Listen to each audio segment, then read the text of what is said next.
ပြခြင်းလဲဆိုလို့ရှိရင်မေဇိမနိကေမူလပဏာတပါဠိတော်မှာလာရှိတဲ့အနေကဏသုတ်တံဆိုတာကိုအင်္ဂုတ္တပါဠိတော်တတ္တကအထက်ကနိဗ္ဗာန်များမှာလာရှိတဲ့အပိယသုတ်တံများနဲ့တန်းစာရှင်ပြီးတော့ပိဿပေါင်းတော်ကောင်းတို့ဒီနေ့ညဦးဇင်းတို့ဟောပါမယ်ဘလို့အကြောင်းအရာကိုပြောချင်တာတော့ဆိုတော့လောကမှာလူတွေဟာစိတ်ထားလှမှတယောက်ကိုတယောက်မျက်နှိုးနိုင်ကြတယ်ဆိုတာလေးကိုအဓိကပြောချင်တာလူတိုင်းသူများရဲ့ချစ်ခင်မှုမျက်နှိုးမှုတန်ဖိုးထားမှုလေးစားမှုကိုမရချင်ဘူးလားလို့မေးရင်ရိုးရိုးသားသားဝန်ခံပြီးပြောရမယ်ဆိုရင်ဘယ်လိုပြောမလဲရချင်တာပေါ့ဟုတ်လားအဲ့လိုသူများရဲ့ချစ်ခင်မှုလေးစားမှုတန်ဖိုးထားမှုမျက်နှိုးမှုကိုရချင်တယ်ဆိုရင်အဓိကကိုယ့်ရဲ့စိတ်ဓာတ်ကဖြူစင်တန်ရှင်းဖို့ကောင်းမွန်ဖို့လိုတယ်လူတွေဟာဘလို့လူမျိုးကိုချစ်ခင်ကြတော့မျက်နှိုးကြတော့လို့စဉ်းစားကြည့်မယ်ဆိုလို့ရှိရင်ရေဘူးရသဘောအဖြစ်တော့ရုပ်ရည်ပြည့်ပြည့်ချောမောလှပတဲ့လူတွေကိုချစ်ကြခင်ကြတာပါပဲမြင်ချင်းစိတ်ထဲမှာကြည်နိုးတယ်နှစ်သက်တဲ့သဘောကြတယ်ပေါ့ဒါပေမဲ့တကယ်လေးလေးနက်နက်တွေးလိုက်တဲ့အခါကျတော့စိတ်ထားကောင်းတဲ့လူကိုပို့ပြီးတော့ချစ်ခင်ကြနှစ်သက်ကြမျက်နှိုးကြတာကပိုပါတယ်လူချင်းချင်းပေါင်းတဲ့ဆက်ဆံကြရင်းနဲ့စိတ်သဘောတဘာဝကိုမကြိုက်တော့ဘူးဆိုပြန်တော့လည်းပဲရုပ်ရည်ကဘလောက်ပင်ချစ်ခင်နှစ်လို့ပဲကောင်းတယ်စေကမို့ဘာဖြစ်သွားကြလဲမုန်းသွားကြတာ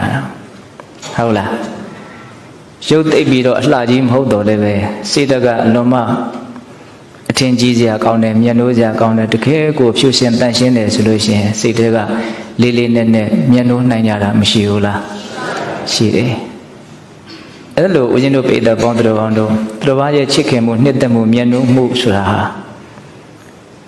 စိတ်ဓာတ်မြင့်မားမှုဖြူရှင်မှုရှိခြင်းမရှိခြင်းပေါ်မှာအဓိကမူတည်နေတယ်ဆိုတာလေးကိုသတိထားကြဖို့သူများရဲ့ချစ်ခင်မှုနှစ်သက်မှုမျက်နှိုးမှုလေးစားမှုကိုရတယ်ဆိုလို့ရှိရင်ကိုယ်ကလည်းပဲတဖန်ပြန်ပြီးတော့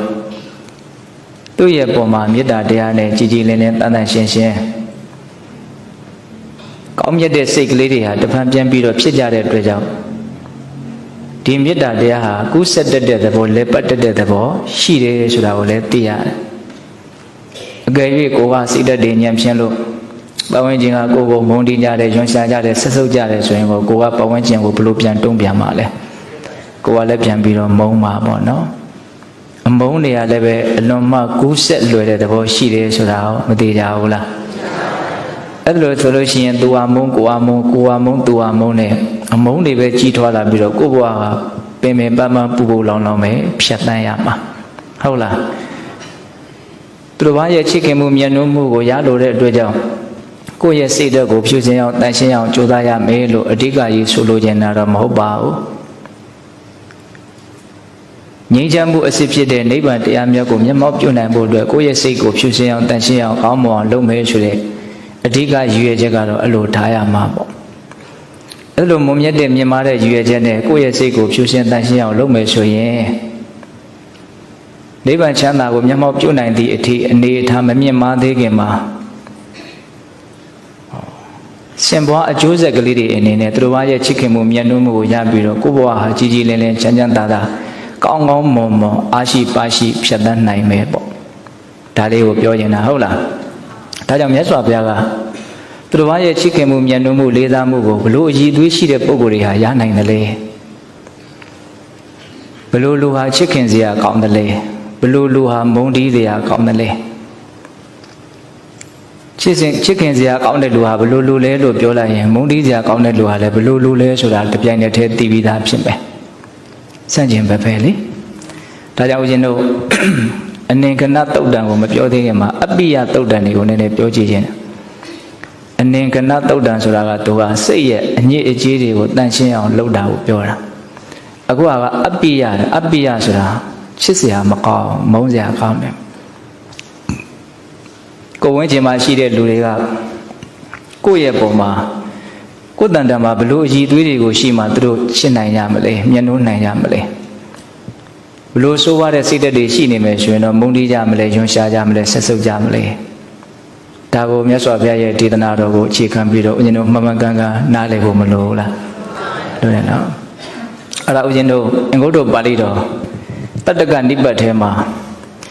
အပိယသုတ်တံဆိုပြီးတော့ချစ်စရာကောင်းတဲ့လူမုန်းစရာကောင်းတဲ့လူသုတ်တံကိုနှစ်စုံပြထားတယ်အထကနိပတ်ထဲမှာလည်းပဲနှစ်စုံပြထားတယ်အဲ့ဒါတွေအကုန်လုံးကိုစုစည်းပြီးတော့တူရလေးကိုစုလိုက်မယ်ဆိုလို့ရှိရင်ချစ်ခင်နှစ်သက်စရာကောင်းဖို့အတွက်လိုအပ်တဲ့အရည်အသွေး16မျိုးထွက်လာတယ်မလိုလားအပ်တဲ့တော့ယွန်ရှာဆက်စုပ်ဖွယ်ကောင်းတဲ့ဉာဏ်ဖြင်းတဲ့စိတ်အခြေအနေမျိုးကလည်းအဲ့ဒီမှာ16မျိုးပဲထွက်လာတယ်တုတ်တန်၄ဘုတ်ကိုတူရာစုလိုက်တဲ့အချိန်မှာအဲ့ဒါလိုထွက်လာတယ်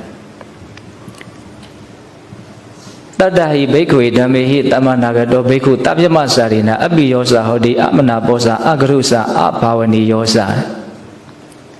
ဘိက္ခွေယံတော်တို့တတ္တဟိ9မျိုးကုန်သောဓမ္မေဟိမကောင်းတဲ့တရားတွေနဲ့တမ္မနာဂတောပြည့်စုံသောဘိက္ခုယဟန်တိတပ္ပမစာရိနာတရင်သုံးပေါ်တို့ဤအပိယောစာမချစ်အပ်သူသည်ဟောတိဖြစ်၏အမနာပောစာမမျက်နှိုးအပ်သူသည်ဟောတိဖြစ်၏အကရုစမလေးစားအပ်သူသည်ဟောတိဖြစ်၏အဘာဝနိယောစမချီးမွမ်းအပ်သူသည်ဟောတိဖြစ်၏အခုပြောမဲ့ရုံညံ့တဲ့အခြေအနေ9မျိုးစိတ်ထဲမှာရှိနေမယ်ဆိုရင်ကိုဘေးကလူတွေက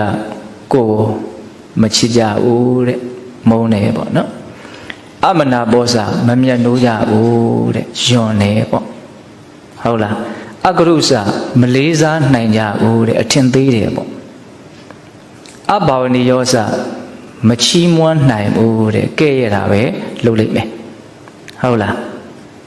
မကောင်းတဲ့တရားဘယ်နှမျိုးတော့9မျိုးတဲ့အဲ့ဒါကဘာတွေလဲဆိုတော့လာဘကာမောဇဟောတိတက္ကာရကာမောဇဟောတိအနဝဉ္ညတိကာမောဇဟောတိအာဟိရိကောဇဟောတိအနုတ္တပိစပပိစ္ဆာစမိစ္ဆာဒိဋ္ဌိစတဲ့9မျိုးတခါတည်းတန်းပြတယ်လာဘကာမောဇဟောတိပစ္စည်းလက်လာပါကိုအလွန်မမောတဲ့စိတ်ရှိတယ်တဲ့လူချင်းရချင်းစိတ်အားကြီးတာလောကအသုံးလုံးနဲ့ပြောရရင်တော့ငွေမက်တယ်ပေါ့ဟုတ်လားအဲ့ဒီမျိုးလက်လာပါပစ္စည်းဥစ္စာတွေအပေါ်မှာအလွန်မမောတယ်ဘုန်းကြီးအသုံးလုံးနဲ့ပြောမှဆိုရင်တော့လက်လာပါကိုမမောတာပေါ့အဲ့လိုလက်လာပါကိုမမောလွန်အားကြီးရင်ပတ်ဝန်းကျင်ရဲ့မုန်းတီးမှုယွန်ရှာမှုအထင်သေးမှုကဲ့ရဲ့ရှုံချမှုကိုခံရလိမ့်မယ်ချစ်ခင်မှုမြတ်နိုးမှုလေးစားမှုတန်ဖိုးထားမှုမရနိုင်ဘူးဟုတ်လားနောက်နံပါတ်2ပါပြောတော့ဆိုတက္ကာရကာမောဇဟောတိသူတစ်ပါးရဲ့အယုအသေးပြုတာကောင်းအောင်မွန်မွန်ပြုစုတာကိုအလွန်လိုချင်တယ်နော်လာဘတက္ကာရဆိုတဲ့အသုံးလုံးလေးတွဲအသုံးထားတာကြားဘူးမှာပါနော်တက္ကာရဆိုတာအယုအသေးပြုတာအဲ့ဒါကိုလိုချင်တယ်မမောလွန်းတယ်ဆိုရင်လည်းပဲသူများရဲ့မုန်းတီးမှုယွန်ရှာမှုကိုခံရလိမ့်မယ်နောက်အနဝဉ္ညတိကာမောဇဟောတိတဲ့အထင်မသေးတာကိုရချင်တာကြောင်းမြန်လက်လိုက်ရင်အထင်ကြီးခံစေချင်တာသူများရဲ့အထင်ကြီးမှုကိုရချင်တာမှာတော့လူလူတူတူလေးနဲ့တူအောင်တော့နေဦးမရမှာတချို့ပြောတော့ပြောရတာမရှိဘူးလားသူများအထင်သေးမှာကိုကြောက်တာပေါ့နော်သူများအထင်သေးမှာကိုကြောက်တာဆိုတာကအဖြောင်ပြောလိုက်ရင်ပါတော့သူများအထင်ကြီးတာကိုခံစေချင်တာကဲပါလေအထင်ကြီးတာမခံရအောင်တော့မှအထင်မသေးမှုတော့ခံရဖို့လိုသေးတယ်။ဟောတချို့ကကြားချပြီးတော့ပြောရတာလည်းရှိသေးတယ်။ဟုတ်လား။တကယ်တမ်းကတော့အထင်ကြီးခံကျင်တာပါပဲ။ဟုတ်လား။အဲ့ဒါလိုအထင်ကြီးခံကျင်တဲ့စိတ်ကလည်းပဲပါတယ်တော့ညှိုးစရာမကောင်းတဲ့ချစ်ခင်စရာမကောင်းတဲ့လေးစားစရာမကောင်းတဲ့စိတ်ဓာတ်တစ်မျိုးပဲတဲ့။သုံးမျိုးရှိတယ်နော်။နောက်အာဟိရိကောဇဟောတိတဲ့မကောင်းမှုအကုသိုလ်တွေနဲ့ပတ်သက်ပြီးတော့ဘာရှိအကောင်မှလည်းဘာရှိအကောင်မှမသိပဲနဲ့နော်အရှက်မရှိလှုပ်ရဲတယ်၊ကန်ရဲတယ်အဲ့ဒါလို့ဆိုလို့ရှိရင်လည်းသူများရဲ့ယွန်ရှာမှုမုန်းတီးမှုနော်ကဲ့ရဲ့ရှုံချမှုကိုခံရမယ်နောက်အနုတ္တပိစ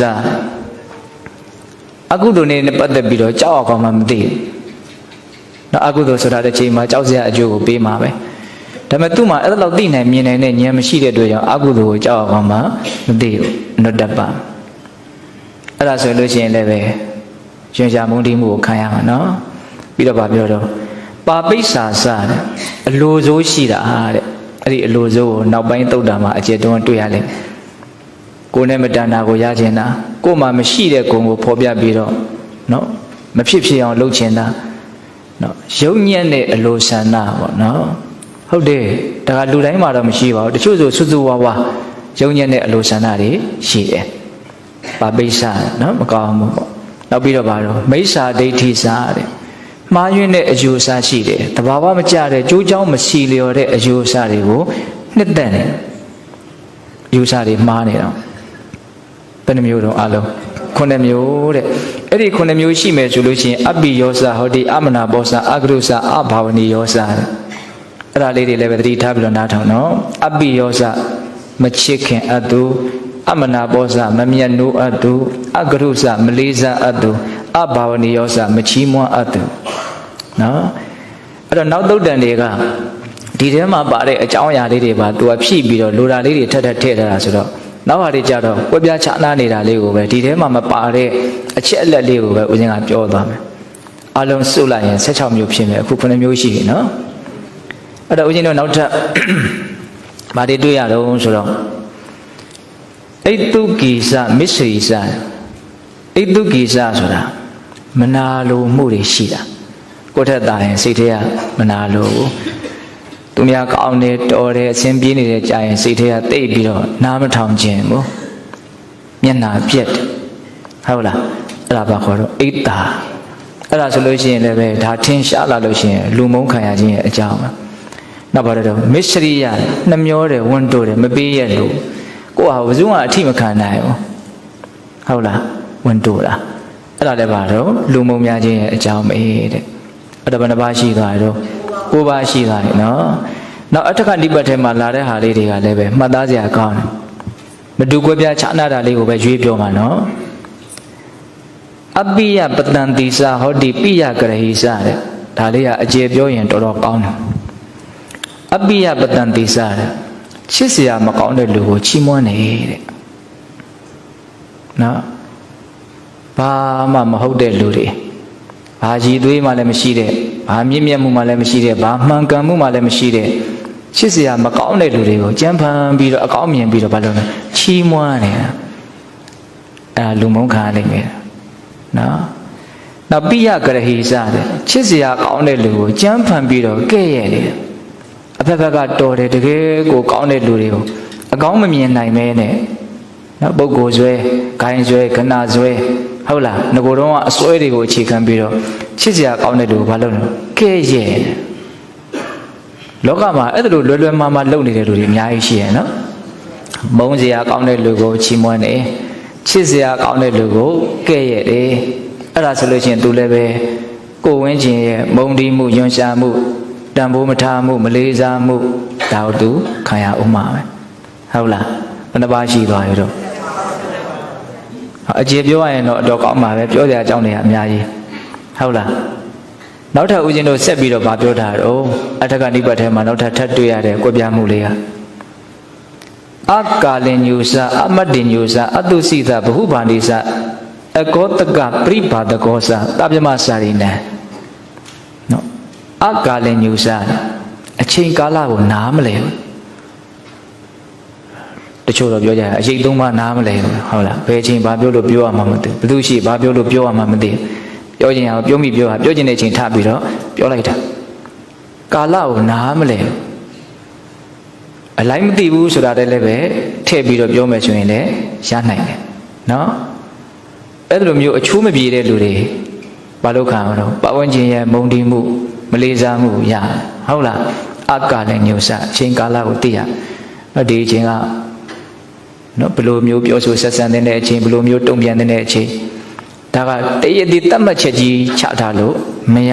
ကိုယ့်အကိုနားလည်မှုရှိရမယ်များသောအားဖြင့်ပညာမဲ့တဲ့လူတွေဟာအချိန်ကာလကိုနားမလဲတာပါပဲကာလကိုမသိဘူး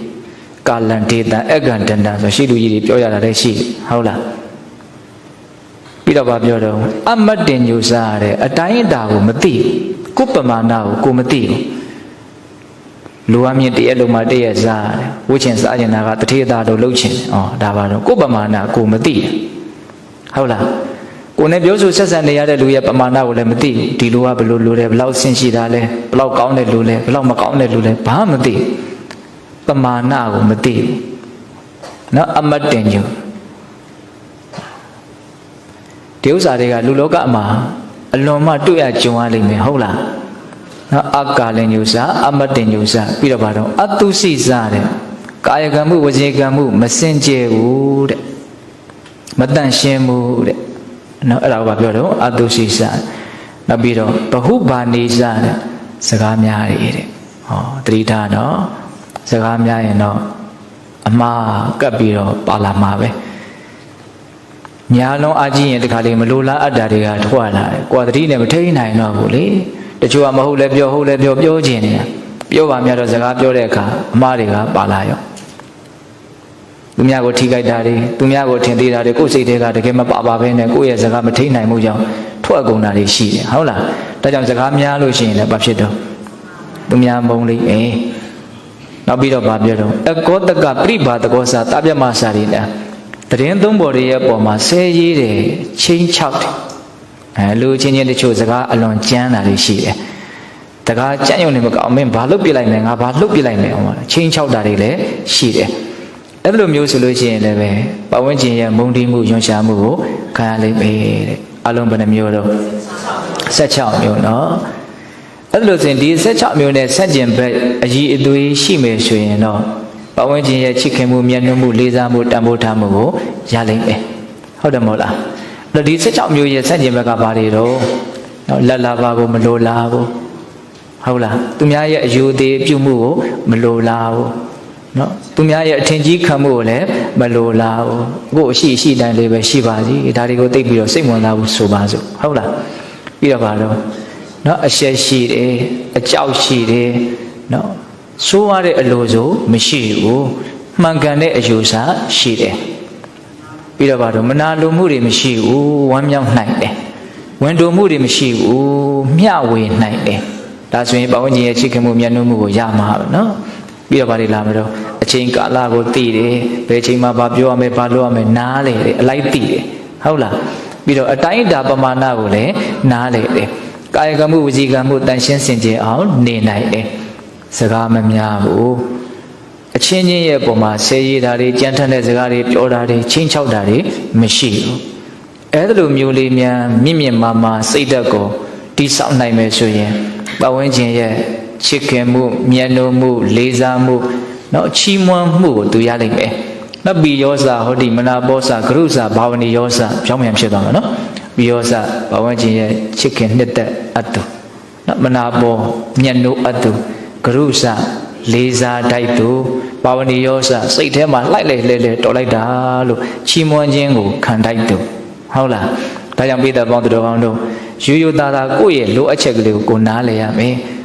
ပါဝဏ်ကျင်ရဲ့လေးစားမှုတန်ဖိုးထားမှုမျက်နှာမှုကိုလူတိုင်းလိုချင်ပါတယ်နီးမှန်လမ်းမှန်ရအောင်တော့လုပ်နိုင်ဖို့မလိုဘူးလားအဲ့ဒါကဘာလဲအခုပြောတဲ့အရှိအသွေးတွေရှိဖို့ကြိုးစားကြရမှာဟုတ်လားအဲ့ဒါယောဂီတို့အထုတ်နေတဲ့တတိပဋ္ဌာန်လုပ်ငန်းကအခုပြောတဲ့အည်အသွေးတွေကိုရရှိဖို့အတွက်အများကြီးတွန်းအားပေးမှာပဲတကယ်တမ်းကနော်သူတော်ကောင်းတရားကိုသိလေးမြင်လေးနားလေးဒီမလိုလားအပ်တဲ့စိတ်အခြေအနေတွေဟာနေပါသွားလေးဖြစ်သွားမှာပဲ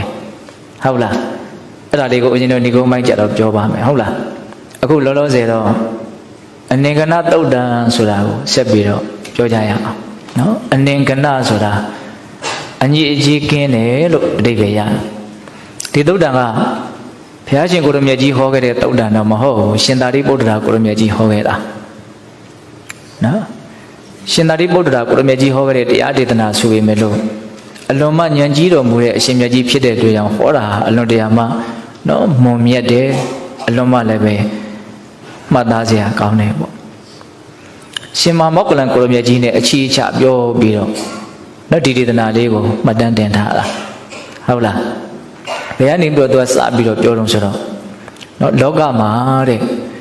ပုဂ္ဂိုလ်၄မျိုးရှိတယ်တဲ့နော်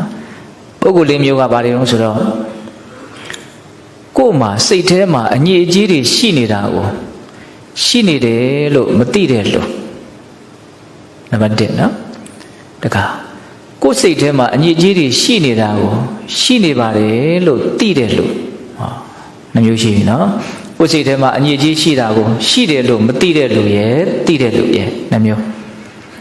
န နောက်တစ်ခါပါပြောတော့ကိုယ်စိတ်ထဲမှာအငြိအကျေးမရှိဘူးအဲ့ဒီမရှိတာကိုမရှိဘူးလို့မသိတဲ့လူတဲ့တမျိုးနောက်ကိုယ်စိတ်ထဲမှာအငြိအကျေးမရှိတာကိုမရှိဘူးလို့သိတဲ့လူတဲ့တမျိုးဟုတ်လားအငြိအကျေးမရှိတာကိုမရှိဘူးလို့မသိတဲ့လူရဲ့သိတဲ့လူရဲ့အဲ့ဒါဘယ်နှမျိုးဖြစ်တော့၄မျိုးဖြစ်တော့နော်စိတ်ထဲမှာအငြိအကျေးရှိတာကိုမသိတဲ့လူရဲ့သိတဲ့လူရဲ့စိတ်ထဲမှာအငြိအကျေးမရှိတာကိုမသိတဲ့လူရဲ့သိတဲ့လူရဲ့ပဋိမြတ်ကြီးကအဲ့ဒါကိုအရင်ခွဲခြမ်းပြီးတော့ပြောတယ်ပြီးတော့ဗာဆက်ပြောလို့ဆိုတော့ကိုယ်စိတ်ထဲမှာတဲ့အငြိအကျေးတွေရှိနေတာကိုမသိတဲ့လူနဲ့သိတဲ့လူဟာမသိတဲ့လူကယုံညံ့တယ်သိတဲ့လူကမြင့်မြတ်တယ်တဲ့ဟောကိုယ်စိတ်ထဲမှာအငြိအကျေးတွေမရှိတာကိုမရှိဘူးလို့မသိတဲ့လူဟာယုံညံ့တယ်မရှိတာကိုမရှိဘူးလို့သိတဲ့လူဟာမြင့်မြတ်တယ်တဲ့ရှိရှိမရှိရှိအမှန်ကန်သိမှမြင့်မြတ်ပဲ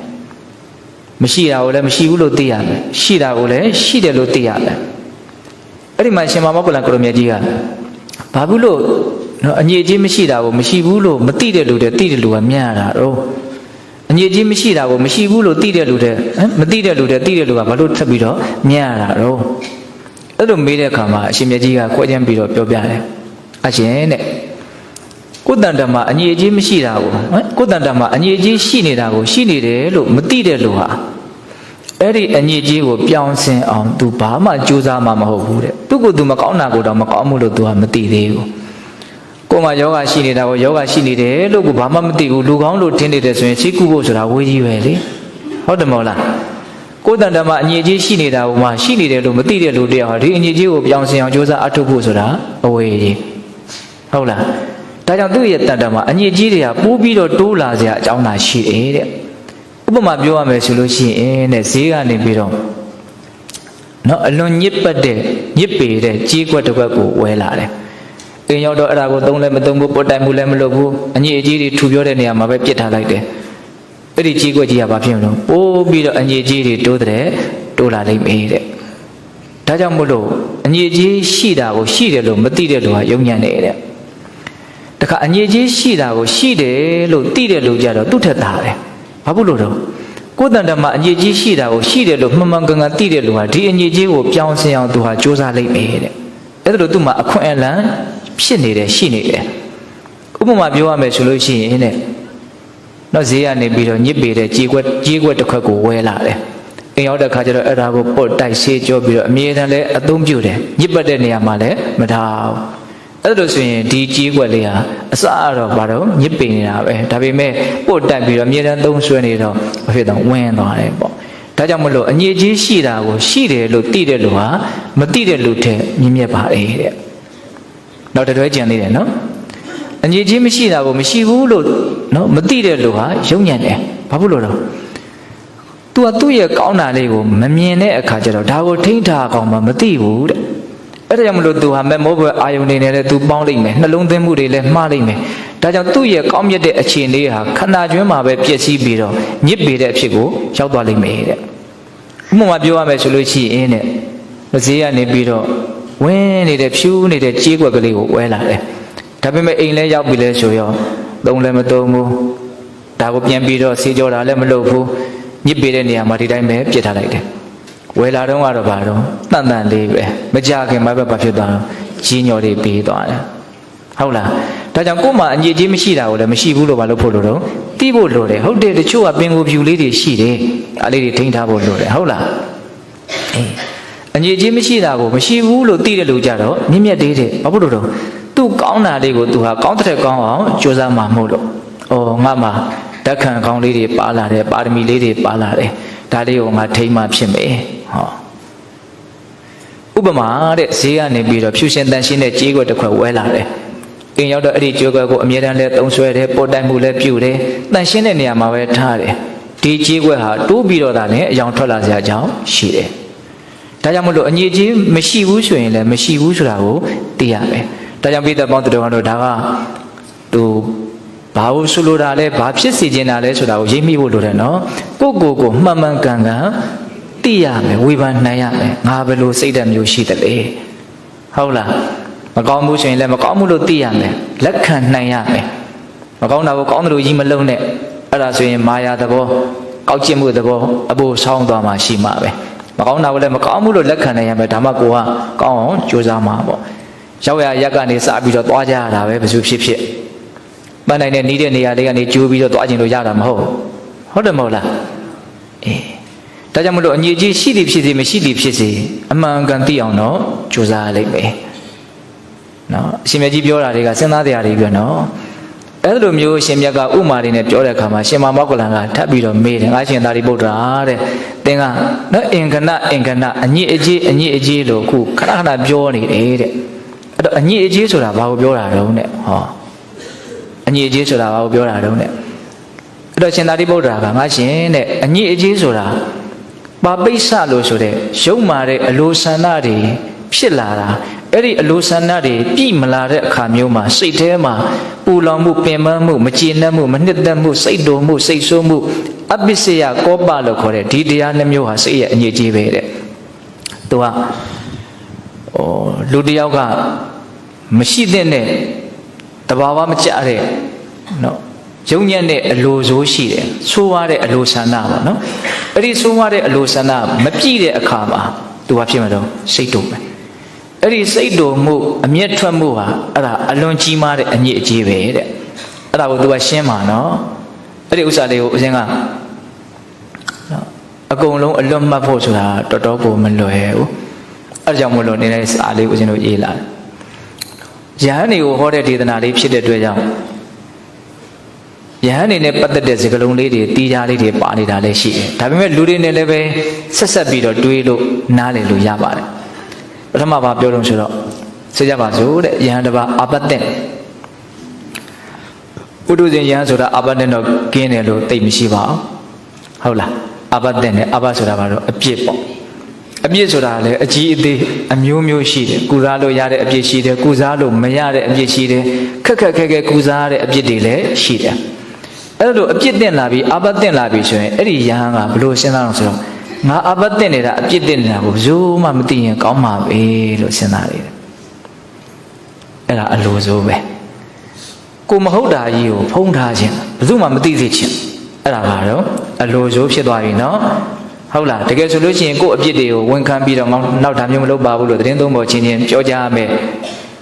လုပ်ငန်းစဉ်မရှိဘူးလားရှိတယ်အခု तू ကမကောင်းတာကြီးကိုဘယ်သူမှမသိသိခြင်းဘူးကောင်းတယ်လို့နေလိုက်ခြင်းတယ်အဲ့ဒါကောင်းတဲ့အလိုဆန္ဒလားမကောင်းတဲ့အလိုဆန္ဒလားဟုတ်လားအဲ့ဒါ तू ကသူ့ရဲ့အာဘတ်တွေကိုဘယ်သူမှမသိသိခြင်းမဟုတ်ဆိုပေမဲ့လို့လည်းပဲသူ့ဆန္ဒကပြည့်ချင်မှပြည့်မယ်လေ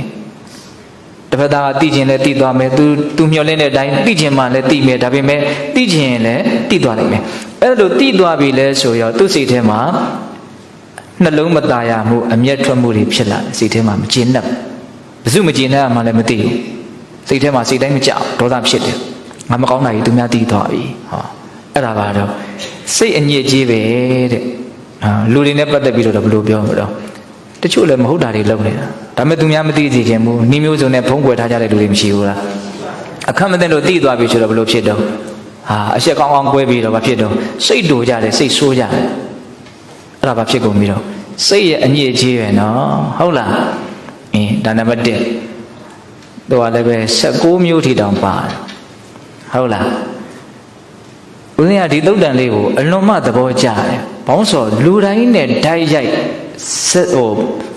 ထိနေလို့မှန်းနေလို့ဟုတ်လား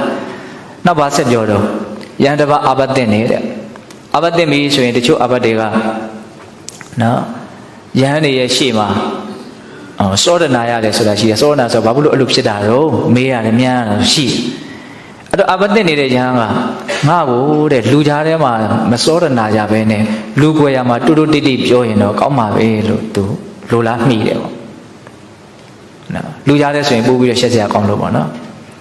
ဒါပေမဲ့သူ့ရဲ့အလိုဆန္ဒကပြည့်ကျင်လည်းပြည့်မယ်ပြည့်ကျင်မှလည်းပြည့်မယ်ဟိုကအခြေအနေရလုံးမှာပဲလေရန်နေကြတဲ့ကိုလည်းသူ့ကိုမေးရင်မေးမှာပေါ့အဲ့လိုမေးပြီဆိုရင်သူဘာဖြစ်ပြီတော့စိတ်ဆိုးပြီးစိတ်တူပြီးနော်အပစ္စယကောပဟုတ်လားစိတ်နှလုံးမတက်မတာဖြစ်ပြီးတော့ပင်ပန်းပြီအဲ့လိုဖြစ်လာပြီဆိုရင်အဲ့ဒါဘာတော့စိတ်ထဲမှာအညစ်အကြေးဝင်လာအလွန်ကြီးတဲ့အကုသိုလ်ပဲဒီဥစ္စာဟုတ်လားနှစ်ချက်ရှိပြီနော်နောက်တစ်ခါသူဘာဆက်တော့စဉ်းစားပြန်တော့ဘာဖြစ်ပြန်တော့အာဘတ်တင်ပြီဆိုလို့ရှိရင်တခါလေယဟန်တစ်ပါးကအချင်းချင်းနော်စောဒနာကြတဲ့အခါမှာသူနဲ့ ပုံစံတူအာဘတ်တင်နေတဲ့ယဟန်ကသူ့ကိုစောဒနာမယ်ဆိုရင်သိရှက်စရာမရှိဘူးသူလည်းပဲဒီပြစ်တင်နေတယ်ကိုလည်းပဲဒီပြစ်တင်နေတယ်ဆိုတော့အေးစီသေးပဲကိုယ်စောဒနာတဲ့လူကကိုတင်တဲ့အပြင်မျိုးတင်နေတာမဟုတ်ဘူးဆိုရင် तू ကကိုယ့်တဲ့နည်းနည်းပိုးတော်နေတယ်ဆိုတော့အတိတ်ပဲရောက်နေတော့ကိုကအပြစ်တင်ခံရတာနည်းနည်းပိုးပြီးတော့ရှက်စရာကောင်းတယ်ပေါ့ဒါကြောင့် तू အဲ့ဒါကိုမရချင်ဘူးငါနဲ့သဘောတူအာဘတ်တင်တဲ့ယဟန်ကငါ့ကိုစောဒကတင်စောဒနာမယ်ဆိုရင်ကောင်းပါပဲလို့ तू စဉ်းစားတယ်အဲ့ဒါဖြစ်မလာတဲ့အခါကျတော့ तू ဘာဖြစ်ပြီးတော့စိတ်တော်ပြီနော်ဒါပဲယဟန်အနေနဲ့ပတ်သက်တဲ့ဥစ္စာတွေကဒီဥစ္စာပဲနားလည်ဖို့ခက်တာပါနောက်ဟာတွေကနားလည်ဖို့လွယ်တယ်သုံးမျိုးရှိသွားပြီနော်လူရင်းလေးကိုမမေ့နဲ့နော်ပပိစ္ဆလို့ဆိုတဲ့ရုပ်မာတဲ့အလိုစိုးတွေပြိမလာတဲ့အခါမှာစိတ်ထဲမှာမကြည်မနှက်မှုပူလောင်မှုဆင်းရဲမှုကိုဘာလို့ခေါ်တော့စိတ်အညစ်အကြေးလို့ခေါ်တယ်တဲ့ဟုတ်လားရှေ့ဆက်ပြီးတော့ပြောမဲ့ဟာတွေကပေတတို့နဲ့နော်ဓာတ်ရိုက်ပတ်သက်နေတဲ့လူအများစုကိုထိနေတဲ့ဒေသနာတွေဖြစ်လိမ့်မယ်ဟုတ်လားဆက်ပြီးတော့မြတ်စွာဘုရားအလိုတော်ကြပါဟောတော့ယဟန်တစ်ပါးကဘလို့အလိုဆန္ဒတွေရှိနေတုံးလဲမြတ်စွာဘုရားကပိဋကတ်တွေယဟန်တွေယဟန်မာတွေအကုန်လုံးပိဋကတ်၄ပါးတရားဟောပြီဆိုလို့ရှိရင်ငါနာမည်လေးကိုခေါ်ပြီးတော့ဟောရင်ကောင်းပါပဲလို့စဉ်းစားတယ်တဲ့ကဲဘုရားကသူ့နာမည်ခေါ်ပြီးတော့တရားဟောရင်ကောင်းပါပဲလို့စဉ်းစားတယ်ဘာဖြစ်ချင်တယ်သူစိတ်ကလူတွင်ကျဲဖြစ်ချင်တယ်နော်ဟုတ်လားအဲ့ဒါဘုရားကသူ့နာမည်ခေါ်ပြီးတော့ဟောခြင်းလဲဟောမှာပေါ့ဟောခြင်းမလဲဟောမှာပေါ့မဟောဘူးဆိုရင်သူဘာလုပ်ပြီးတော့ခံစားရပြီသူဖြစ်ချင်တဲ့ဆန္ဒကြီးကိုအစားကောင်းတာမဟုတ်ဘူးနော်အဲ့ဒီမကောင်းတဲ့ဆန္ဒကြီးမပြည့်တဲ့ခါကျတော့သူဘာဖြစ်ပြီးတော့စိတ်တူစိတ်ထဲမှာမကျေနပ်အဲ့ဒါဘာခေါ်တော့စိတ်အညစ်အကြေးတဲ့နောက်တစ်ပါးပြောတော့ဆုံးခံသွားပြီဆိုလို့ရှိရင်လည်းပဲ तू ကရှေ့ဆုံးကပဲသွားခြင်းတယ်တဲ့ကိုပေါ်လွင်ချင်းပေါ့ဟုတ်လား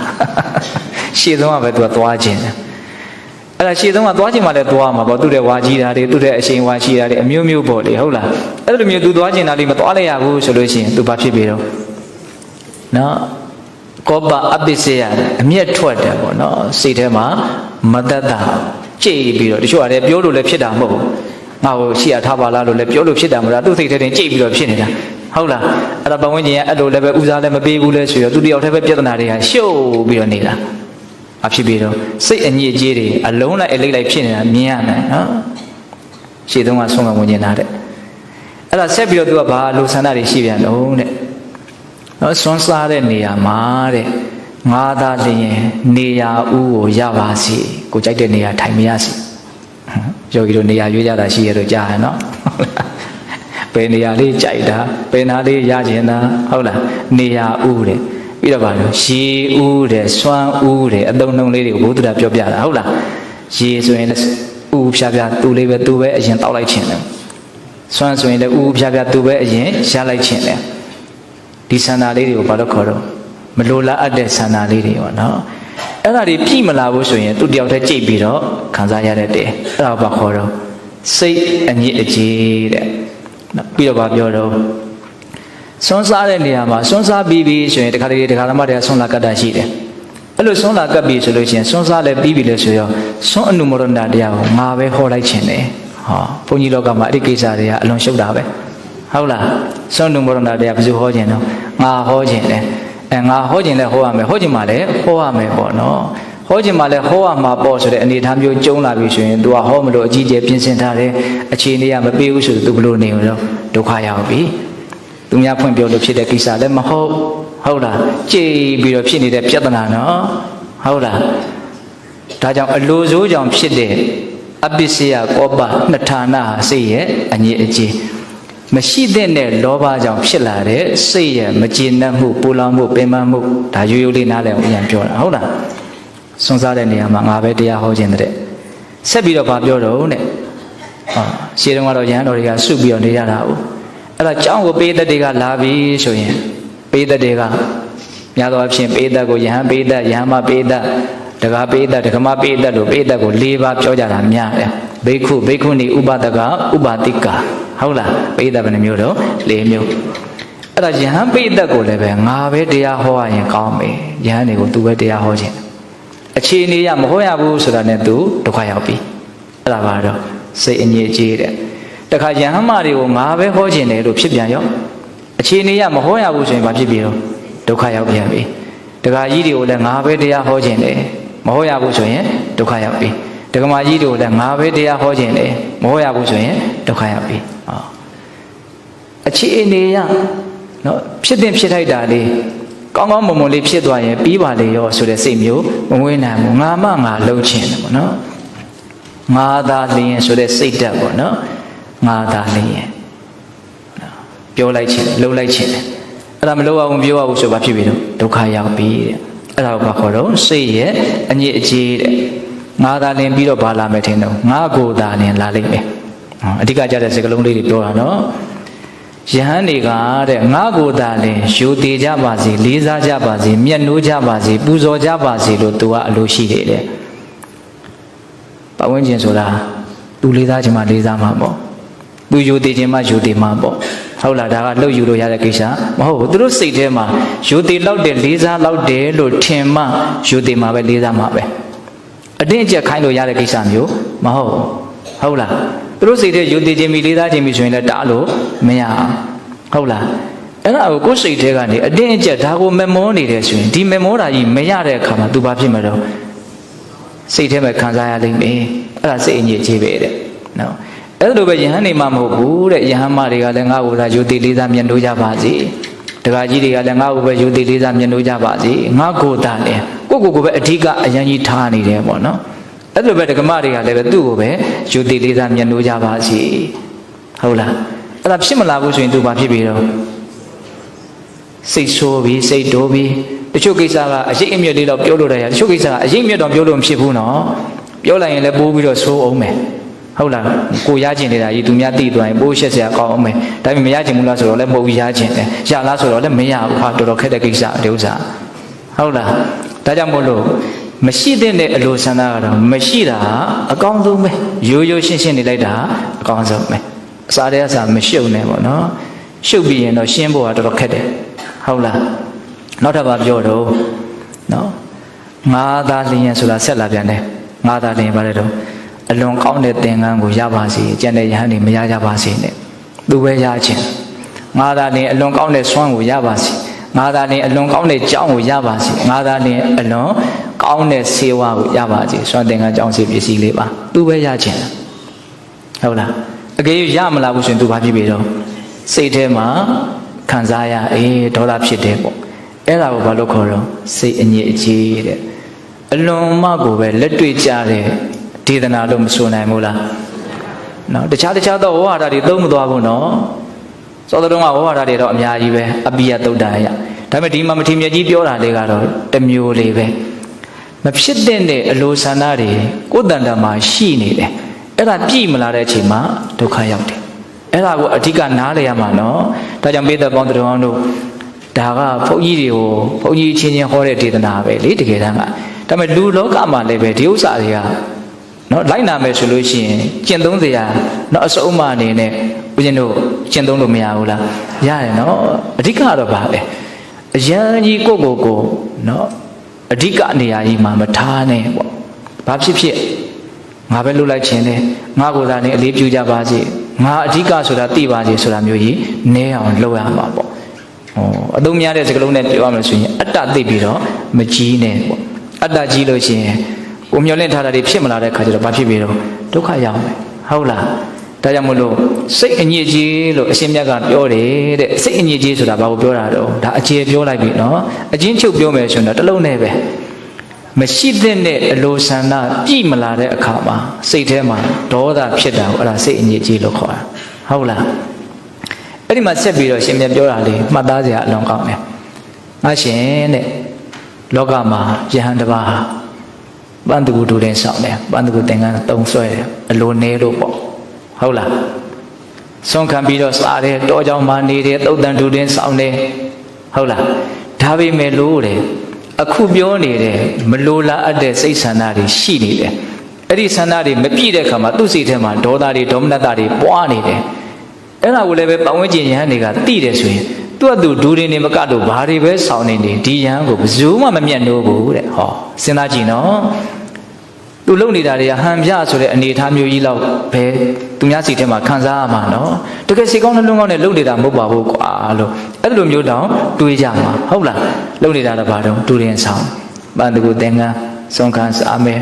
တော်မှနေမယ်ဟုတ်လားတုတ်တန်ထဲမှာနေမယ်ဒါပေမဲ့တကယ်ကြာသူ့စိတ်ထဲက ငါသာလျင်ငါကိုယ်သာဆိုတဲ့ဒါလျင်ဆိုတဲ့စိတ်တွေဟာအများကြီးရှိနေတယ်အဲ့ဒါကိုပတ်ဝန်းကျင်ကသတင်းသုံးပေါ်ချင်းချင်းကသိပြီဆိုရင်သူ့ကိုမျက်နှိုးနိုင်မလားမမျက်နှိုးနိုင်ဘူးတဲ့သူဘာကျင့်နေတယ်ပဲပြောဒီစိတ်ကြီးရှိနေတာကိုမြင်နေရခြင်းအပြင်အထင်မကြီးနိုင်အောင်ဒါကိုပြောတာအဲ့ဒါကိုဘယ်လိုဥမာပေးတော့ဆိုတော့ဈေးကနေပြီးတော့တဲ့အလွန်တန်ရှင်းတဲ့ကြေးကွက်ကလေးနှစ်ခွက်ဝယ်နော်ဒီကြေးကွက်ကလေးကခဏခဏပါနော်ဥမာဟုတ်လားဝင်းနေအောင်တိုက်ထားတာကြေးကွက်ကလေးနှစ်ခွက်အဲ့ဒီထဲမှာဘာထည့်တော့ဆိုတော့မွေသေးကောင်ဖို့အပိုင်းစားထည့်ဒါမှမဟုတ်ခွေးသေးကောင်ဖို့အပိုင်းစားလောက်တစ်ဖွာဖွာကြာတယ်အဲ့ဒါလေးထည့်ပြီးတော့အဲ့ဒီကြေးကွက်နှစ်ခွက်ကိုမျက်နှာချင်းဟပ်ပြီးတော့အုပ်လိုက်အုပ်ပြီးတော့အပေါ်ကနေအလွန်လှတဲ့ဖဲကြိုးလေးနဲ့ခြီထားလိုက်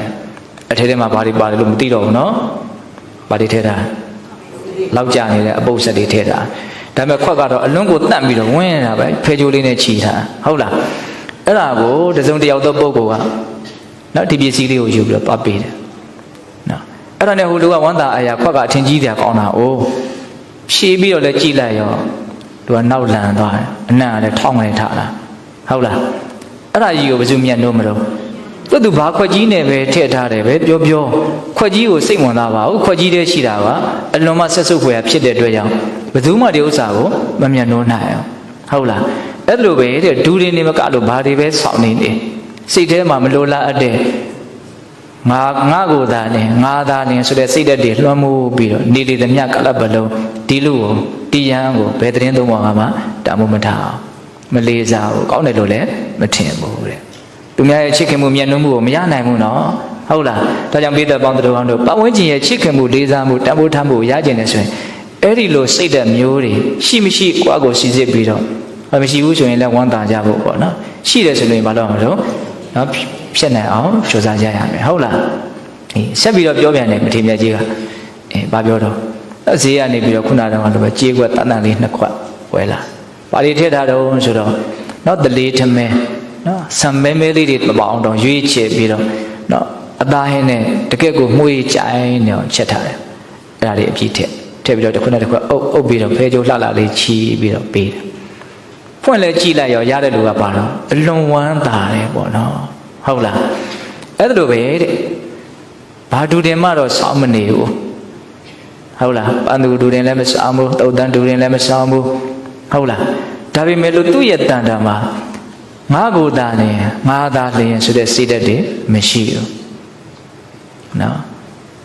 ငါသာလျင်ရှေ့ရောက်ခြင်းနဲ့ငါသာလျင်ဘာဖြစ်ခြင်းလဲဘယ်သူတွေဘာမှမဖြစ်ကြပါစေနဲ့ဒီလိုမျိုးယုံညံ့တဲ့စိတ်သူ့မှာမရှိဘူးအဲ့ဒီမရှိတဲ့အတွက်ကြောင့်ဒုတဲ့မဆောင်တော့လည်းပဲသူ့စိတ်ထဲမှာအလွန်မျက်နှိုးစရာရှိတာကိုသိတဲ့အတွက်ကြောင့်ပတ်ဝန်းကျင်ကသူ့ကိုလေးစားမှုတန်ဖိုးထားမှုမျက်နှိုးမှုရှိတယ်တဲ့နော်ဥမာနဲ့ပြောတာနော်ရှင်သာရိပုတ္တရာအဲ့လိုမျိုးမင်းရှိတဲ့အခါမှာရှင်မောဂလန်ကိုရမြတ်ကြီးကအရှင်မြတ်ကြီးကိုဗာပြောလို့ဆိုတော့အရှင်သာရိပုတ္တရာတဲ့ငါစိတ်ထဲမှာထင်လာမြင်လာတဲ့ဥမာလေးတစ်ခုငါပြောခြင်းတယ်တဲ့ငါတခါမျိုးလေးကိုဆွမ်းခံသွားတော့ရှင်အလုသမားရဲ့သားတမီတိဆိုတဲ့နော်ရှင်လှုပ်တဲ့လူကလှဲဘိန်းလှုပ်တာပေါ့နော်လှဲဘိန်းလှုပ်နေတာအဲ့ဒါဦးဇင်းတို့နောက်တဲ့သားကိုရွှေနေတာပေါ့ဓာကြီးနဲ့နော်ဦးဇင်းတို့ငယ်ငယ်ကဦးဇင်းရဲ့ဦးလေးကတောက်လှဲလှုပ်တယ်နော်ဓာကြီးကတကယ်ကောက်ကောက်ကြီးဒါတဲ့သားကိုဖနှောင်းနှစ်ခုနဲ့ညှက်ပြီးတော့ရွှေချခုတ်ချအခုလည်းပဲအဲ့လိုမျိုးတမီတိကလှဲဘိန်းလှုပ်ဖို့အတွက်အပြင်ဘက်ကဦးဇင်းတို့တကူဆိုတာကအဝိုင်းလေးပေါ့ဝိုက်ကလေးဝင်းစားခွင်းပိတ်လို့အဝိုက်ကလေးအဲ့ဒါမျိုးလေးတွေဆက်လိုက်တော့လဲဘိန်းဖြစ်သွားတာပေါ့နော်အဲ့ဒါလေးကိုသူကရွေးနေတာအဲ့ဒါကိုပန္ဓုရဲ့သားဖြစ်တဲ့တစ်ချိန်လုံးကရင်လုံသမားဖြစ်ခဲ့တဲ့တက္ကရုံးတယောက်ကလည်းပဲဆွန့်ခံရင်းနဲ့သူကလည်းအဲ့ဒီနာရောက်အဲ့တော့သူကလည်းတစ်ချိန်ကလှဲဘိန်းလုပ်ခဲ့တဲ့လူတက္ကရုံးမိုးခင်တော့ကအဲ့ဒီတက္ကရုံးကကြည်နေတာဒီရှင်အလုံသမားကလှဲဘိန်းလုပ်နေတာကိုကြည်အဲ့တော့တစ်သားကိုမြင်တဲ့အခါကျတော့ဘယ်နာလေးကအနာလေးရှိတယ်ဘယ်နာလေးကတော့နည်းနည်းလေးပဲပြစ်လိုက်ရင်တော်တော်ကောင်းမယ်သူသိတယ်ပြီးတော့ဒါမှမပြောသူ့စိတ်ထဲမှာစဉ်းစားတယ်ပေါ့ဒီသမီးတိကဘယ်နာလေးဟာလေးကိုခုတ်ပြစ်လိုက်ရင်တော့ဘိန်းကတန်တန်လေးရပါဘူးနော်အဲ့ဒါသူစဉ်းစားအဲ့တော့လုံနေတဲ့လူကလည်းကျွမ်းကျင်တဲ့လူဆိုတော့သိရလေလှုပ်ချလိုက်တယ်အဲ့ဒီတိုင်းပဲဘေးကတက္ကတုံးကစိတ်ကူးတဲ့အတိုင်းတကယ်လုံနေတဲ့လူကလည်းအဲ့ဒီတိုင်းပဲခုတ်ချလိုက်တယ်အဲ့ဒါကိုရှင်သာရိပုတ္တရာကမြင်နေတာ မောင်ရှင်မမောက်ကလန်ကမြင်နေတာသူတို့နှစ်ယောက်ရဲ့ဖြစ်ပုံကိုမြင်နေတာအဲ့ဒီမှာဦးဇင်းတို့အဲ့ဒီတက္ကသိုလ်ကဘာပြောလို့ဆိုတော့တမိတိဟာမင်းကငါစိတ်ကိုတိတဲ့အတိုင်းပဲတဲ့ငါအဲ့လိုလေးလုပ်ရင်ကောင်းမယ်လို့ထင်နေတာငါထင်တဲ့အတိုင်းမင်းကလှုပ်ချလိုက်တယ်ငါစိတ်ကိုမင်းသိပြီးတော့လုံနေတယ်လို့မျိုးမင်းလှုပ်လိုက်သလားမင်းငါစိတ်ကိုမြန်သိနေသလားအဲ့လိုပြောတာကို तू ကြားခဲ့ရတယ်တဲ့အရှင်မမောက္ခလအခုလည်းပဲအရှင်မြတ်ကတချို့သောယုံညံ့ညတဲ့ယဟန်တွေရဲ့စိတ်ဓာတ်ကိုသိမြန်းသိနေသလားသိနေလို့ဒေသနာဒီဟုသောပဲကိုကြီးနဲ့ဓမ္မကြီးနဲ့ခုတ်ပြီးတော့ရွေးပြီးတော့မြန်ချလိုက်သလားသူဥမာနဲ့ပြောတာနော် तू ကလည်းပဲဟုတ်လားအရှင်မြတ်ရဲ့အလွန်ကောင်းတဲ့ဒီဒေသနာကိုနော်တကယ်ကောင်းမွန်ကြတဲ့ယဟန်တော်တွေဟာဥထုရဲ့ပန်ဆင်ပြီးတော့ဒါကိုချမ်းသာကြောင်းအကျင့်တရားတစ်ခုအနေနဲ့လိုက်နာကျင့်သုံးကြလိမ့်မယ်ဝန္တာကြလိမ့်မယ်လို့အဲ့လိုမျိုးထောက်ခံပြီးတော့နော်ရှင်သာရိပုတ္တရာကိုရမြတ်ကြီးရဲ့ဒေသနာကိုချီးမွမ်းတာပေါ့အဲ့ဒါကိုဦးဇင်းတို့မူလဗန္ဒတာပါဠိတော်မှာအနင်္ဂနသုတ်တံဆိုပြီးတော့မှတ်တမ်းတင်ထားတယ်ဟုတ်လားတော့ဒီသုတ်တံရဲ့အနှစ်ချုပ်ကဘာလဲလို့မေးရင်နော်စိတ်ထဲမှာအတ္တမကြီးပဲနဲ့ငါကိုယ်သာလင်ငါသာလင်ဆိုတဲ့အတွေးတွေမများစီပဲနဲ့တော့မလိုလားအပ်တဲ့စိတ်ဆန္ဒတွေကိုချိုးနှိမ်ပြီးတော့နော်ဖြူဖြူစင်နဲ့တန်တန်ရှင်းရှင်းနေနိုင်မယ်ဆိုရင်ဘလို့အနေထားမျိုးလေးပဲဖြစ်ဖြစ်ပတ်ဝန်းကျင်ရဲ့ချစ်ခင်မှုမြတ်နိုးမှုကိုရနိုင်တယ်။ဘာကြီးပဲလှုပ်ပြလို့နေလေစိတ်ထဲကအဲ့ဒီလိုမကောင်းတာတွေရှိနေတယ်ဆိုတာကိုသိရမယ်ဆိုရင်ဘယ်သူမှလေးစားမှုတန်ဖိုးထားမှုရှိမှာမဟုတ်ဘူးဆိုတော့ပြောတာဟုတ်လားအဲ့တော့စောစောကဘုံဘုံတို့ပြောခဲ့တဲ့အပိယသုတ်တန်လေးနဲ့တွဲပြီးတော့နားလေကြမကောင်းလားအပိယသုတ်တန်မှာကိုယ်ပတ်ဝန်းကျင်ရဲ့ချစ်ခင်မှုမြတ်နိုးမှုလေးစားမှုတန်ဖိုးထားမှုကိုရကျင်တယ်ဆိုလို့ရှိရင်ဘလို့ရည်သွေးတွေရှိရမလဲပြောခဲ့တယ်နော်16မျိုးတောင်ပြောခဲ့တယ်ဟုတ်လားအဲ့ဒါတွေနဲ့အကုန်လုံးဆက်လိုက်မယ်ဆိုလို့ရှိရင်လူလောကမှာနော်ပတ်ဝန်းကျင်ရဲ့ချစ်ခင်မှုမြတ်နိုးမှုတန်ဖိုးထားမှုလေးစားမှုကိုရဖို့အတွက်တို့ဘလို့စ조사ကြရမလဲဆိုတာကိုပိဋကတို့ရိုးရှင်းရှင်းမသိနိုင်ဘူးလားသိနိုင်တယ်အဲ့ဒါလို့ဆိုလို့ရှိရင်ပုထုသင်ဆိုတာကတော့မလိုလားအပ်တဲ့စိတ်ဓာတ်ကတော့လူတိုင်းမှာရှိနေတာပဲဒါကိုအရင်တို့အရင်အစကနဦးလက်ခံနိုင်ဖို့လိုတယ်နော်အဲ့ဒါမှပြဿနာကရှေ့ဆက်ပြီးတော့ရှင်းလို့ရပါကိုယ့်အကူမကောင်းတာတွေရှိနေတာကိုမကောင်းတာတွေရှိပါတယ်လို့လက်မခံနိုင်ဘူးဆိုရင်တော့ဒါကရှေ့ဆက်သွားလို့မရနိုင်ဘူးဟုတ်လား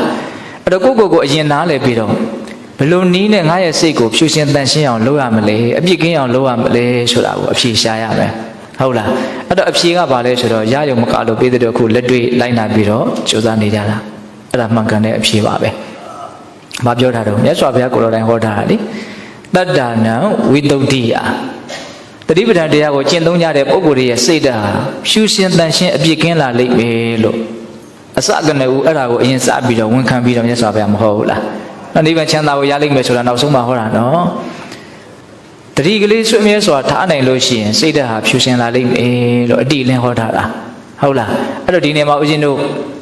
့ကာယ ानु ပဒနာသတိပဋ္ဌာန်ရှိတယ်စိတ် ानु ပဒနာသတိပဋ္ဌာန်ရှိတယ်ဝေဒနာ ानु ပဒနာသတိပဋ္ဌာန်ရှိတယ်ဓမ္မ ानु ပဒနာသတိပဋ္ဌာန်ရှိတယ်ပြီးတော့သိပါတယ်ဟုတ်လားအဲ့ဒီတဲကနည်းနည်းလေးဦးစားပြီးတော့ပြောကျင်တာကလက်တွေ့ကြကြကိုယ့်ရဲ့စိတ်ကလေးအည်အသွေးမြင့်မြင့်သွားတယ်မကောင်းတာတွေကနေရှက်ရှက်သွားတယ်ဆိုတာလေးကိုလက်တွေ့ခံစားခြင်းနဲ့ဆိုရင်စိတ် ानु ပဒနာကိုအရင်လှုပ်ကြည့်ပါလားကိုယ်စိတ်ကိုအမိဖမ်းပြီးတော့ကြည့်လိုက်ဟုတ်လားဘုရားတွေကဖြစ်တာပဲဖြစ်လာရင်အဲ့ဒါကိုတဲတဲ့မြင်အောင်ကြည့်လိုက်ကိုယ်စိတ်ထဲမှာအရှက်အကြောက်ကိန်းလာတာကိုတွေ့ရမယ်။အော်မဟုတ်ပါဘူး။မဟုတ်သေးပါဘူး။ဟောဒီလိုဖြစ်လာရနော်။ဒါကြောင့်ကိုယ်စိတ်ကလေးကိုပြန်ပြီးတော့ဘာလုပ်ရမလဲ။မြင်အောင်ကြည့်ရမယ်။စိတ်ကိုမြင်အောင်ကြည့်နေတာကိုကလည်းပဲဒီစိတ်ကိုဖြူစင်အောင်ရှေးကြောရာရောက်တယ်။လျှော်ဖို့ရာရောက်တယ်။ဟုတ်လား။မဟာမြိုင်ဆိုတော်ဘုရားကြီးဦးဇောတိကနော်ဟောတဲ့တရားတွေရေးထားတဲ့စာအုပ်တွေကိုဖတ်ရင်ပို့ပြီးတော့ရှင်းလိုက်တယ်။ဟုတ်လားမလိုလားအပ်တဲ့စိတ်ကလေးတွေဆိုတာဥထုဇဉ်တွေမှာရှိတယ်ဓမ္မသတိလေးထားလာတဲ့အခါကျတော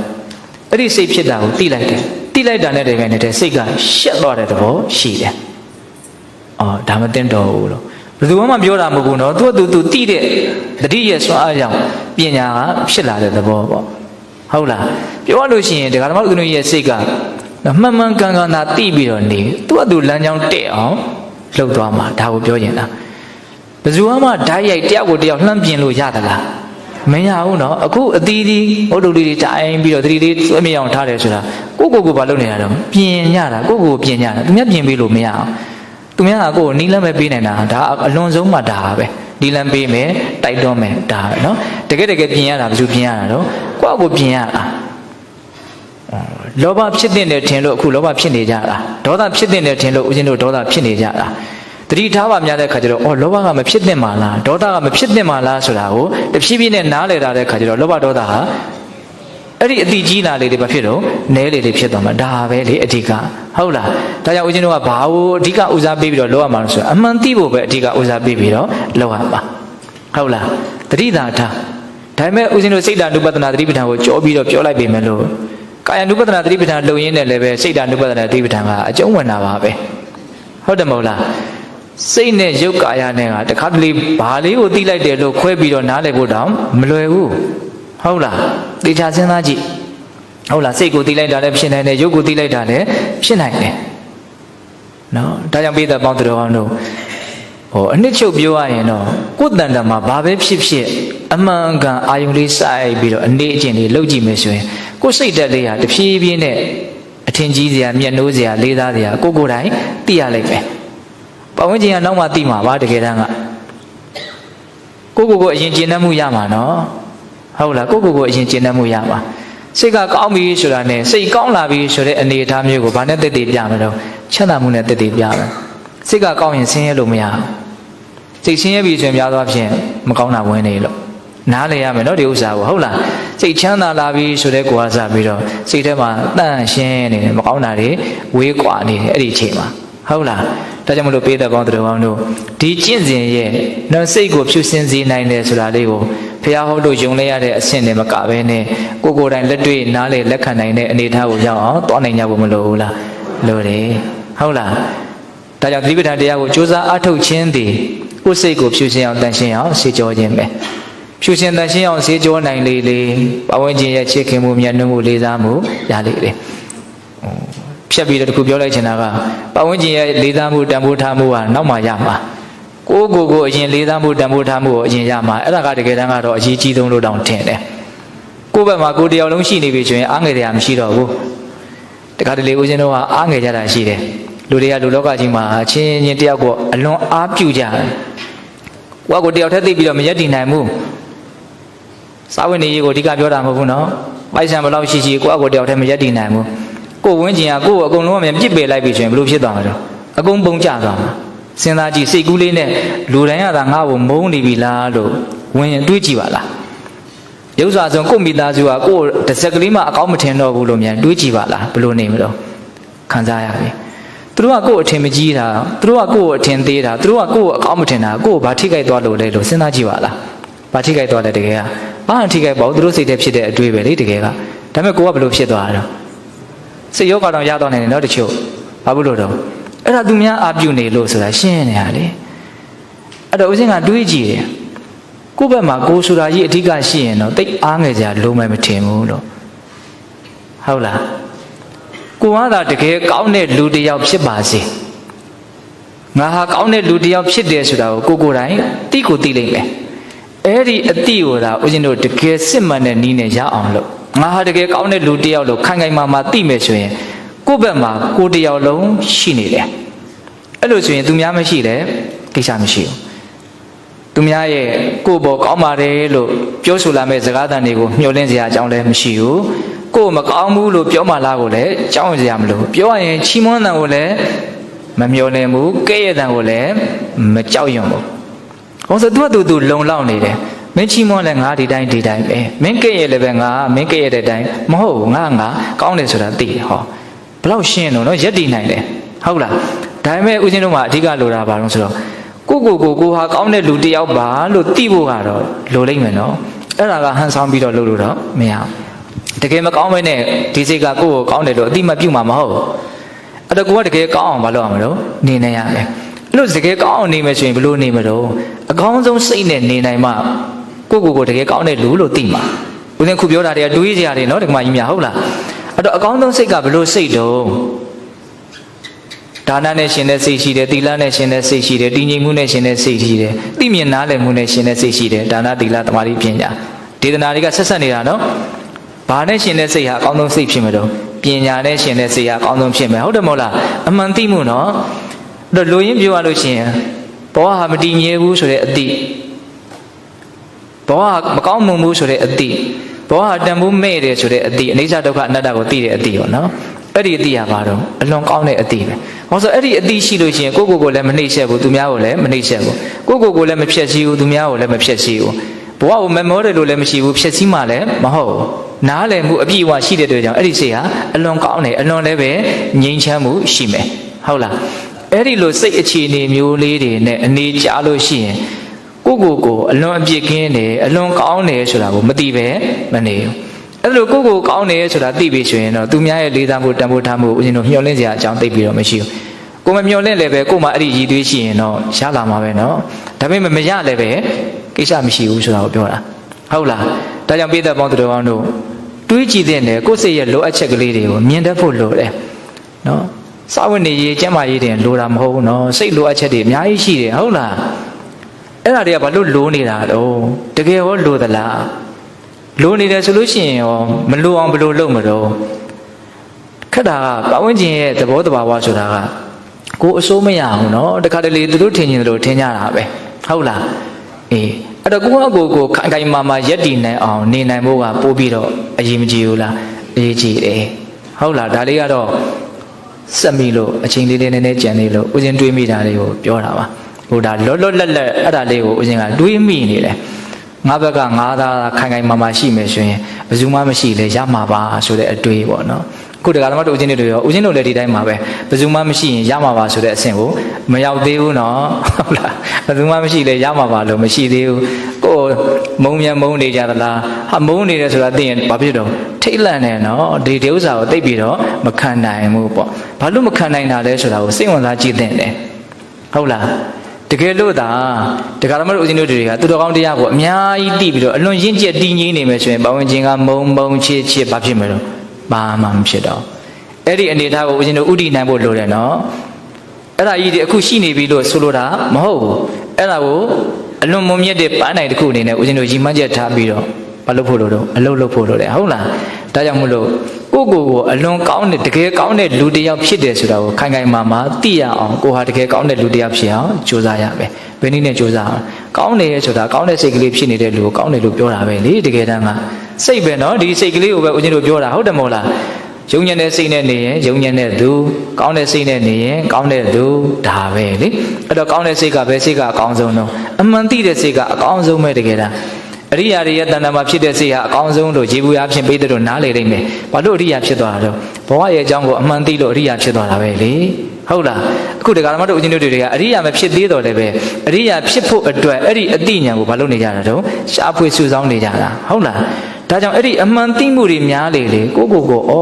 ငါအရာတော်တယ်ကျင့်တတ်မှုအများကြီးရမှာပဲဟုတ်လားဒါကြောင့်အနိစ္စကိုသိအောင်ကြိုးစားဒုက္ခကိုသိအောင်ကြိုးစားအနတ္တကိုသိအောင်ကြိုးစားဒါဆိုရင်ဘဝရဲ့ပုံမှာမက်မောတဲ့သဘောဘဝကိုဖျက်ဆီးလိုတဲ့သဘောအကုန်လုံးအစွန်းတွေလွတ်ပြီးတော့တည်တည်ငြိမ်ငြိမ်မြင့်နေနိုင်မှာဟုတ်လားဟုတ်တယ်ကမတို့ဦးဇင်းတွေကလောဘဒေါသအလိုလိုက်ပြီးတော့ဘဝကိုမက်မောတာရှိတယ်ဘဝကိုဖျက်ဆီးခြင်းတာရှိတယ်ဒါလောဘဒေါသကိုပြောတာနော်ဟုတ်လားအကယ်၍အနိစ္စဒုက္ခအနတ္တကိုသိမယ်ဆိုရင်လောဘနဲ့လည်းပဲလောကကိုမက်မောမှာမဟုတ်သလိုဒေါသနဲ့လည်းပဲလောကကိုဖျက်ဆီးမှာမဟုတ်ဟုတ်လားအဲ့ဒါအလွန်ကောင်းတဲ့စိတ်အခြေအနေလို့မဆိုနိုင်ဘူးလားဆိုနိုင်တယ်အဲ့တော့ဦးဇင်းတို့ဒီကနေ့တဏှာကြီးတော့ထိုးသွားပြီနော်အချင်းစိတ်အောင်ဆွဲပြီးတော့ပြောနေတာတော့မဟုတ်ပါဘူးဒါလေးကပြောခြင်းစိတ်ပေါက်နေတာဟုတ်လားဒါကြောင့်ပိဿပေါင်းသူတော်ကောင်းတို့သည်